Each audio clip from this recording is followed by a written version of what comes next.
Bonjour à tous, supporters strasbourgeois, c'est JC Abdi et bienvenue dans ce nouvel épisode de Ça dit quoi. Aujourd'hui, on revient sur le match de ce week-end contre Marseille.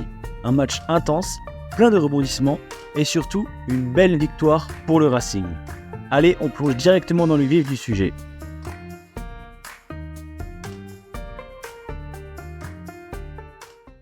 Commençons par parler de la composition du Racing pour ce match.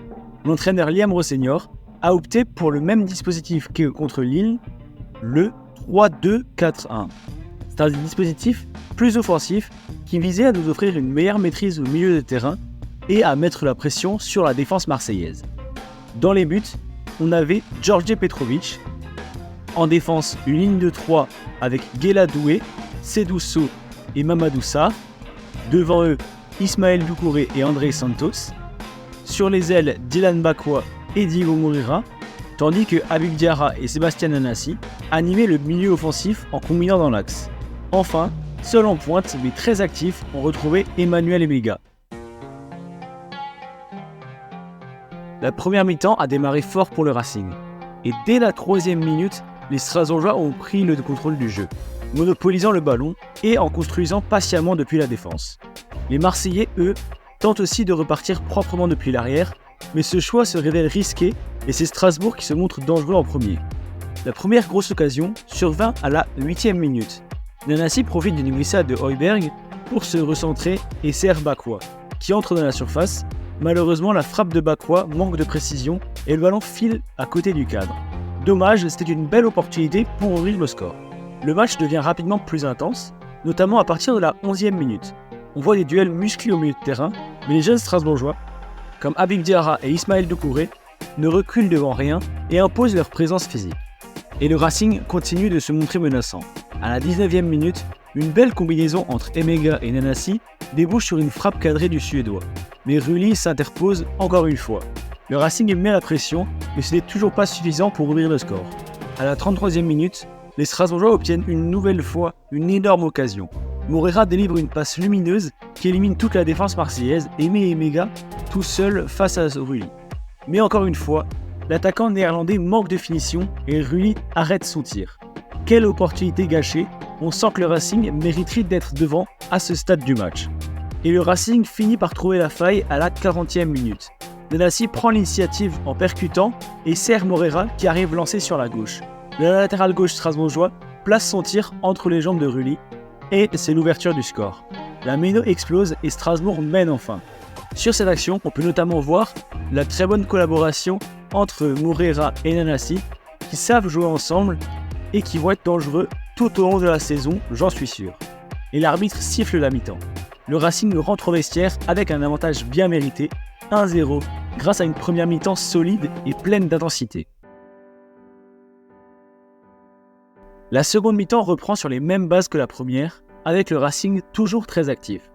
Et à la 47e minute, Moreira, encore décisif, trouve Emega en profondeur. L'attaquant néerlandais a une nouvelle chance face à Rulli, mais encore une fois, il manque de précision et ne parvient pas à tromper le gardien marseillais. Strasbourg aurait pu faire le break ici. L'OM réplique immédiatement après cette occasion. À la 49e minute, Harit décale Greenwood à l'entrée de la surface, mais la frappe de l'Anglais passe heureusement à côté. Marseille commence à se montrer plus dangereux. Le Racing reprend progressivement le contrôle du jeu, mais Marseille a ajusté son bloc, et on sent qu'il presse un peu plus haut. À la 55e minute, les Marseillais manquent de peu l'égalisation sur une action de Harit, dont le centre trouve Greenwood dans la surface. Mais Petrovic, impérial, réalise un arrêt splendide pour préserver l'avance strasbourgeois. Quel moment crucial! Strasbourg ne se laisse pas intimider et continue de créer des occasions. Diarra tente sa chance de loin à la 58e minute, mais le ballon finit dans le COP. Bakwa essaye à son tour à la 62e, mais son tir passe aussi à côté du cadre. Le Racing continue de pousser. Mais à la 63e minute, c'est encore Petrovic qui sauve Strasbourg. Mopé, lancé par Rabiot, se présente seul devant le portier serbe. Mais Petrovic réalise une sortie parfaite pour fermer les angles et repousse la tentative. Une nouvelle intervention déterminante de la part du gardien strasbourgeois. Et à la 77e minute, Liam Rossignol décide de changer de tactique. Il fait entrer Silla pour remplacer Bakwa et passe en 5-4-1, avec pour objectif de défendre solidement l'avantage obtenu en première période.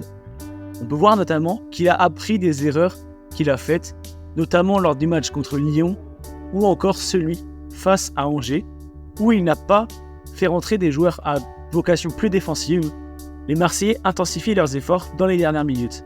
À la 89e minute, Emega et Moreira sortent sous les applaudissements de la Méno. Le Racing résiste tant bien que mal aux assauts marseillais et Petrovic continue de repousser les tentatives adverses. Dans le temps additionnel, l'OM pousse très fort, mais Strasbourg ne rompt pas. Et l'arbitre siffle la fin du match. Le Racing s'impose enfin contre Marseille après 19 ans d'attente. Quelle performance collective avec un Petrovic héroïque et une équipe généreuse dans l'effort. Pour résumer, c'est une victoire méritée pour le Racing Club de Strasbourg, qui a su montrer de la rigueur défensive, de l'efficacité dans les transitions et surtout une grande solidarité collective.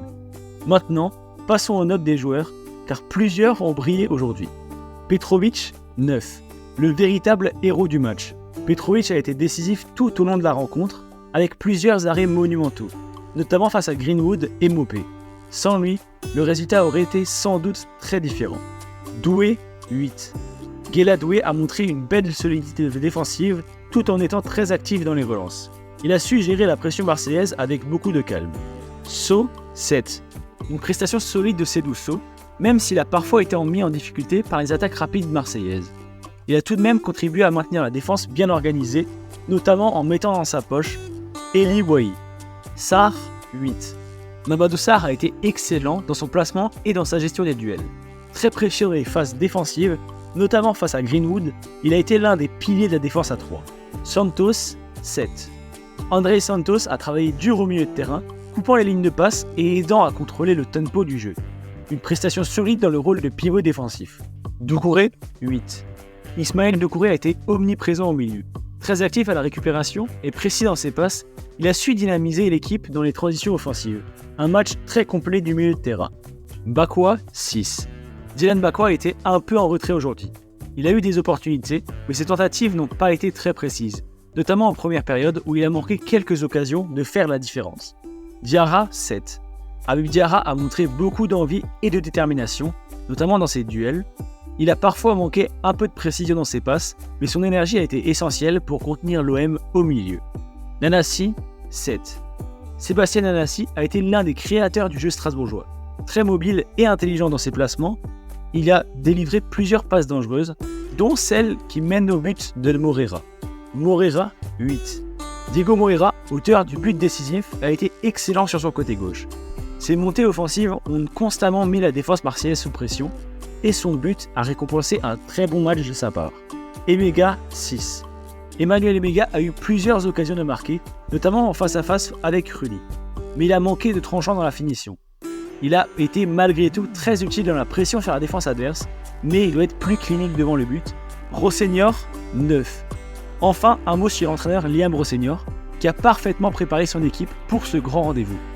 Son choix tactique, notamment avec le passage en 5-4-1 en fin de match, a permis de sécuriser la victoire. Une performance tactique brillante. En résumé, c'était une victoire collective, avec des individualités qui se sont illustrées, notamment Petrovic, qui mérite sans aucun doute la note la plus élevée pour sa performance exceptionnelle. Bravo au Racing pour cette grande victoire contre Marseille. Et voilà, c'était la fin de cet épisode de Ça dit quoi ? Quelle victoire pour le Racing ? N'hésitez pas à me dire en commentaire ce que vous en avez pensé du match et des performances des joueurs. Abonnez-vous pour ne rien manquer des prochains épisodes. A bientôt et allez Racing !